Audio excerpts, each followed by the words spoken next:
हिंदू धर्म में ग्रहण को सिर्फ आकाश में होने वाली खगोलीय घटना नहीं माना जाता, बल्कि इसे धार्मिक और आध्यात्मिक दृष्टि से भी बेहद महत्वपूर्ण समझा गया है। मान्यता है कि ग्रहण के समय राहु और केतु का असर बहुत ज्यादा हो जाता है, जिससे वातावरण में नकारात्मक ऊर्जा फैलती है। यही वजह है कि इस दौरान सभी शुभ काम जैसे पूजा पाठ, शादी ब्याह या नए कार्यों की शुरुआत रोक दी जाती है और लोग सावधानी बरतते हैं। अब सितंबर 2025 में साल का दूसरा और आखिरी चंद्र ग्रहण लगने जा रहा है और जो भारत में साफ तौर पर दिखाई देगा।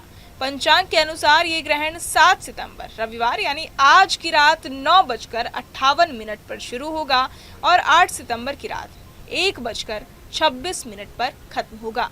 यानी करीब 3 घंटे 28 मिनट तक चंद्रमा पृथ्वी की छाया में ढका रहेगा।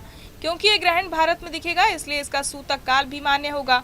सूतक काल हमेशा ग्रहण शुरू होने से 9 घंटे पहले शुरू हो जाता है, यानी 7 सितंबर को दोपहर 12:19 से लेकर रात 1:26 तक सूतक रहेगा।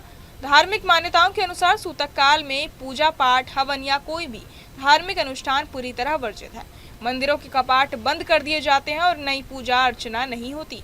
गर्भवती महिलाओं को खासतौर पर इस समय सावधानी बरतने की सलाह दी जाती है और उन्हें घर से बाहर निकलने से परहेज करना चाहिए।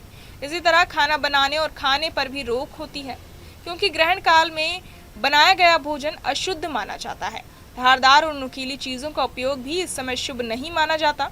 अब बात करें इस समय क्या करना चाहिए, तो शास्त्रों के अनुसार ग्रहण और सूतक काल में भगवान का नाम जपना और मंत्रोच्चार करना बहुत पुण्यकारी माना जाता है। कहा जाता है कि इस समय किया गया मंत्र जाप सामान्य समय की तुलना में कई गुना ज्यादा फल देता है।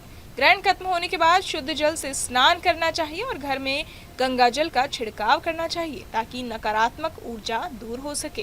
पहले से बने भोजन, दूध और दही जैसी चीजों में तुलसी के पत्ते डालकर रखना चाहिए ताकि वो दूषित ना हो।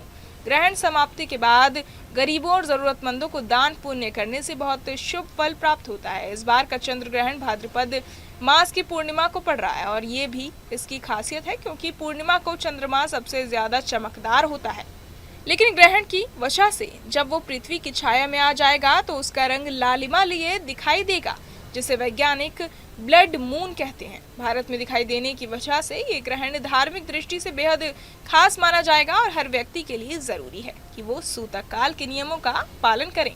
ऐसा करने से ग्रहण दोष का असर काफी हद तक कम हो जाता है और भगवान का नाम जपने से कई गुना पुण्य भी मिलता है। कुल मिलाकर ये ग्रहण सिर्फ एक खगोलीय दृष्टि से नहीं बल्कि आध्यात्मिक रूप से भी एक अहम घटना है, जो लोगों को अपने आचरण और श्रद्धा से विशेष फल पाने का अवसर देगा।